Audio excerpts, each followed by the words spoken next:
ตลาดอาหารบ้านเฮาเนาะกระป๋อมนี่ขายจุดไหนนี่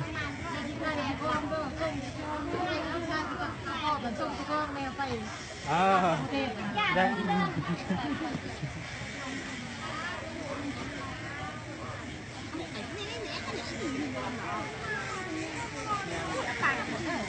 ปลาดุกนา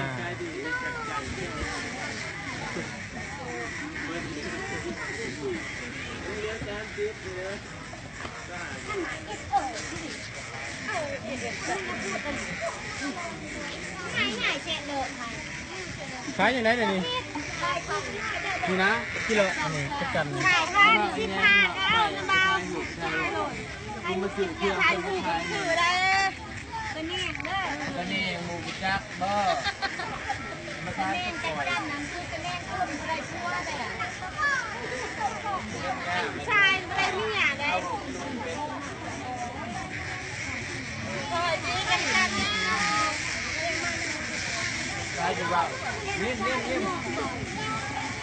คนกินกินเนี่ยมันทอดตาจะแล้วจะขายอัดก็เดือนเดียวแล้วครับเนี่ยจะซื้อซอยจับมันมองให้โยกพี่น้องอ่ะ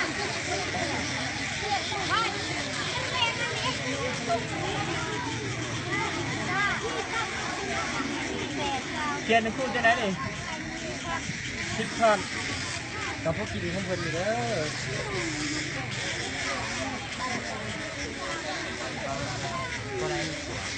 มึงเต่าเนี่ยเยอ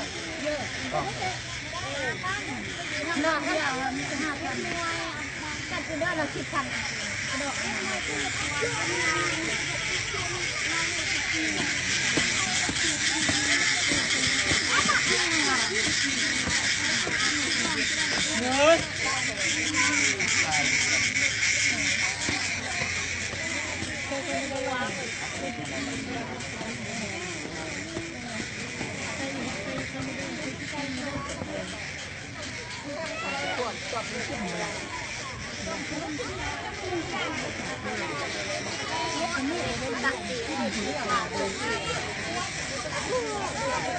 แมงมาใหม่ก็ออกแล้วเนาะ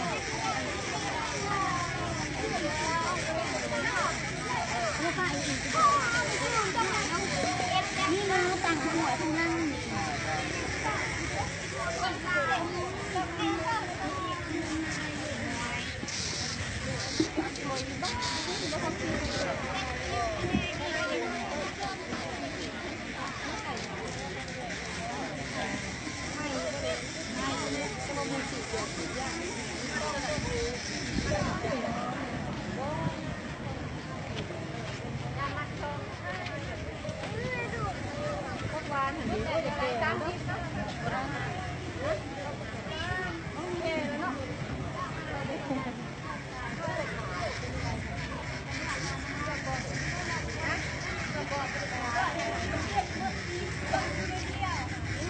หมูแดงนี่ขายกองอยู่ได้ไหมยายกอง1 10,000 2กอง15นี่แต่กองตื่นเลยเนาะเชื่อกระโบเอ้ยมันอยู่ประดุกยืมมันจะไม่เผานั่งก็ดีเดี๋ยวนะว่าเอ้ยตอนมันเผาพอดีนี่ได้ชกพัดโอ้โอ้บุยจังหวะอะไรอีน่าแฟนเขาอยู่ไหน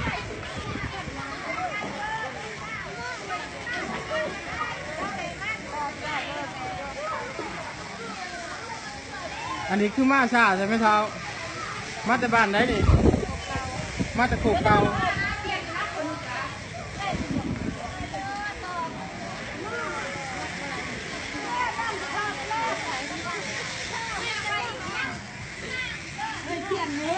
ขายจะได้เลยเกียดหน่อยเนี่ยฮะ9,000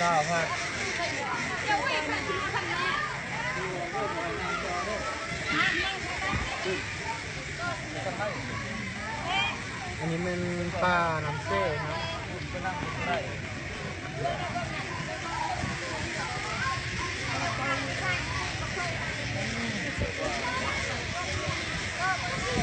บ แม่ค้าขายอึ่งคือได้ร้ายแท้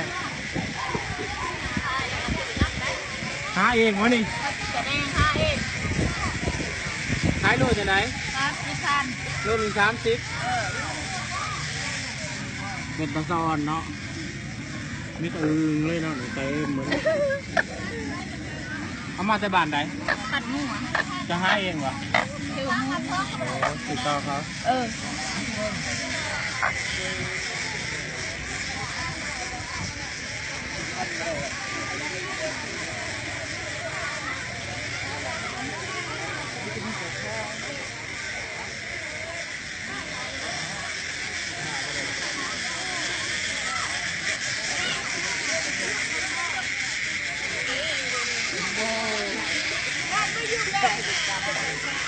ชื่อจักรยันนี่ ชื่อแล้ว ลูกสาว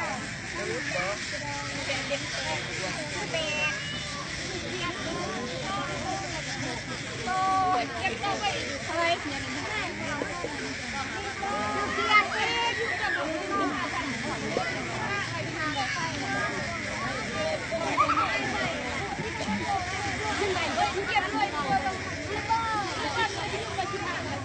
เบิดบ่ไปห้าพันสิลองอันสุดเลยหาละหอนยังพอได้ เขียนมีกรอกร้ายดีเนาะเอาเป็นมุกที่ออมในกระทะนี่